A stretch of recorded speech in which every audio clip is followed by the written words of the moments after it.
Welcome to the official YouTube channel for the Colin Cowherd podcast. Go on, hit the subscribe button. There you go, right down there. If you want to be among the first to hear my weekly takes, NFL, college football, more, right there.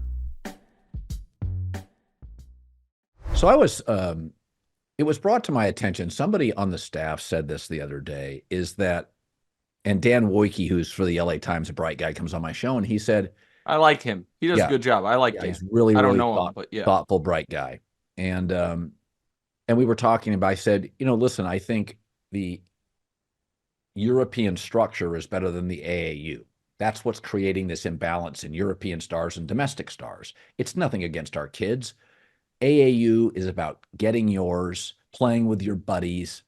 European, their academies are playing against older physical players and coming out at 18 or 19 refined, mature, disciplined, and hardened. Because 20 years ago, the knock on European players was they're all soft. They're all Tony Kukoc. Yeah. And they heard it.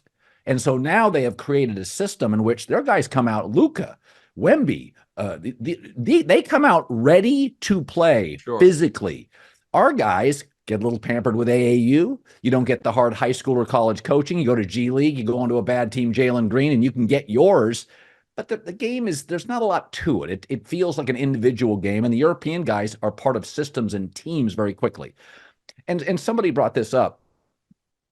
The NBA has to find a domestic star, and they thought it would be Jason Tatum, and he's just not interested in that. Part of being a star is you have to be interested in it.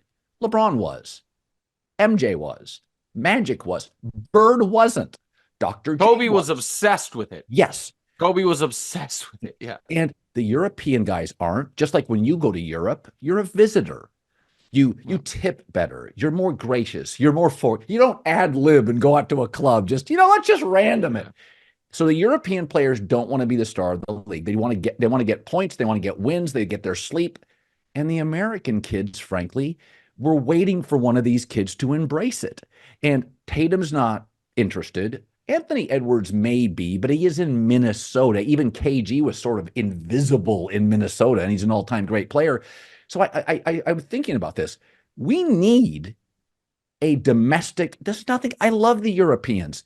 But but this is why. So I have a lot of thoughts on this. Yeah. So one is, this is why Ja and Zion going a little sideways is so damaging. Ja wanted it. He's electrifying. Yes. You know what I mean? I'll give him the benefit of the doubt. Maybe he was going to get back on track after a bunch of public missteps, but then he got hurt. Zion, seemed to get caught up in a lot of things.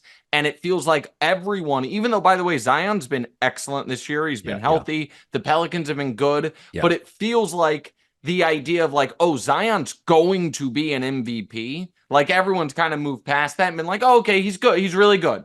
Yeah. And so, that's disappointing from where he was. Anthony Edwards wants it. And even though he's in Minnesota, Colin, he's so electrifying. Yeah. I think he could do it. Now, it's hard for a 6'3.5", 6'4" guy to be good enough to be the face of the league, but he is so, I'll use the word again, electrifying as an athlete and as a player. And I'm sure you saw Hustle. He's charismatic. He's a good actor, those things. They need the league really. I think it would benefit the league massively, even if the ratings weren't great this go round, if Minnesota goes on a real run. If he all of a sudden, starts showing up in those games. But the other thing you pointed out, because I've always appreciated the way you've talked about the issues potentially with the AAU circuit, because you've made a very clear, you've been very intentional about saying, I'm not blaming the kids, blaming the players. Because a lot of the critiques of AAU basketball from a lot of people have felt to me in the past slightly racist. It's always felt like they were trying to send coded language at these a lot of black run organizations, a lot of black kids. But they're obviously, we now have almost proof of concept that the American-born players are coming into the league, the best ones, a lot of them less prepared than the European players or the foreign players. Yeah, no question. So why is that? I think a lot of it has to do, and this is a point our mutual friend Bill Simmons has made, and he's right. The volume of games that are played removes some natural competitiveness. And that might sound counterintuitive, but if you are playing 5 games in 2 days, how much does a loss sting? Yeah. You know what I mean? Like, I'm back at it. I'm playing again in 2 hours. Like, and so as opposed to, from what I understand, is a lot of the leagues or camps or what they call them. I forget what they call them in Europe, but doesn't matter. Academies, that's the word. Yeah. It's a lot of, practice leading up to a game, and then a lot more. So then you see a real pain from losing, because it's like, God, dog, this is going to have to sit with me for days. And so I think that there's a lot of elements there that are not necessarily the best incubators to create the most talent. And so I think that is instructive, because I do think it is important for any league to have, where it is based, some of its very best players be from there.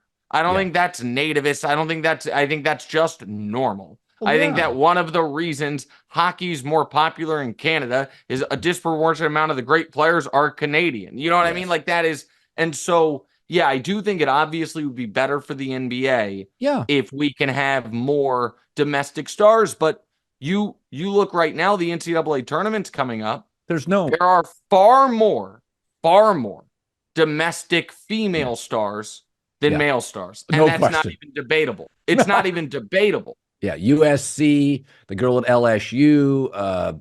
Angel Reese, Juju Watkins, Caitlin Clark. Those 3 names stars are bigger than Zach Edey or anyone UConn has, as far as, and by the way, none of them are even on the best team in South Carolina, with just their stars, their head coach, and as great players. There once upon a time, it felt like, in that time wasn't that long ago, it felt like in our business, you almost, if people acknowledged or, said they were, they had an opinion on the women's tournament that wasn't like UConn or Tennessee was going to win, it almost felt like it was performative. This last 2 years, it feels like people are invested. You know what I mean? Like, have takes because they've been watching. It's like, oh, I watched Juju. Right. She kicks ass. Yeah. Like, everybody knows Caitlin Clark. It's exciting. Yeah, it was, I remember watching Maya Moore and thinking for the first time, oh, she could make a Division I men's team. That was the first time, and I thought, oh, Jesus, that's an alpha. She got moves. And now I watch several women, and I'm like, Caitlin Clark's range is beyond men's players. Like, that's just not, that's a different, but now men tend to be more vertical, palming the ball. Course. Right. But, and I also think what it points out to, the emergence of women's basketball, is a lot of things. But I'll throw my belief system into this. We are more distracted than ever because of our phones and what is on our phones, social media. Yeah, some people fall downstairs because of them. Yeah. But what they really are, we've become a society of me and less about we. And so we go to our Instagram and we look at us and we take selfies and we, the algorithms to let us read what we want to read. We're not interested really in information. It's mostly affirmation, politically, sports, my team, my Reddit board. So what's happened? We are distracted. Therefore, stars, political stars, tech stars now, The Rock, Elon Musk. So if you look at the sports that are growing, the NFL, where their best players are stars. Women's basketball is growing like crazy because their best players are stars. Men's basketball is shrinking. There's no stars in the sport. There's no, I mean, Zach Edey is a second round pick. He can't defend at the NBA level.